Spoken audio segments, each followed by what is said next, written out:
I was at work one evening in 2015. I think it was April 29th or April 28th. And I felt like I was coming down with the flu. So I decided to go home and try and sleep it off. Went home, went upstairs, went to bed. A couple hours later, I woke up to get a glass of water. And my feet were on fire, like they were burning. I could barely walk. I stumbled downstairs to where my wife was watching TV, and the last thing I remember is just collapsing, and that was it. That's all I remember. Next thing I knew, it was 6 weeks later when I was waking up in ICU at Royal Columbian Hospital. What happened is I contracted bacterial meningitis, probably through an open cut or a scrape or something like that.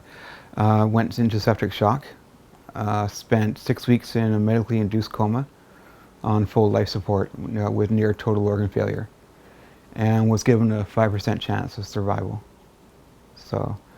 And when my wife got to the hospital after the ambulance rushed me in, she was told that she had better call the family in because I wasn't going to survive the day. And we just went from there.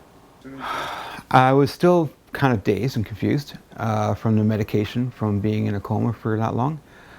So the only way my wife could explain it to me was to actually draw a stick man with no hands and no legs and point at me to try and get me to remember this is what's going to happen to you.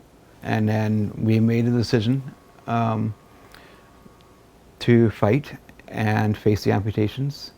And they scheduled all 4 amputations at once the following week. So in an 8.5-hour surgery, they took all 4 limbs at once. We're going for a double hand transplant.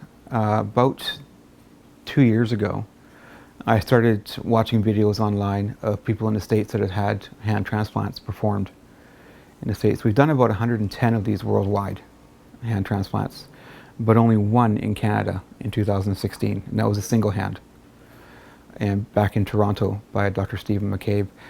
I was looking online about the possibility of hand transplants, so I approached my GP about looking into it, and he had never heard of it before until I showed him online the video of people having it done in the States.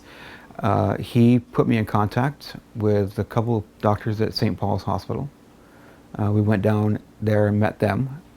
They both came to the conclusion that it was beyond their scope, beyond their skill set, and they put me in touch with a team in London, Ontario, who were looking at performing it.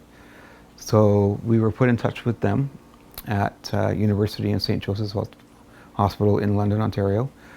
We agreed to fly out to London to meet them in October of 2018. I went through medical testing and some psychological testing at that point. And by the end of the week, it was determined that I was the candidate to be chosen for double hand transplants. So this is going to be the first bilateral hand transplant in Canada that will be attempted and performed. When? It's going to happen probably by the end of the summer.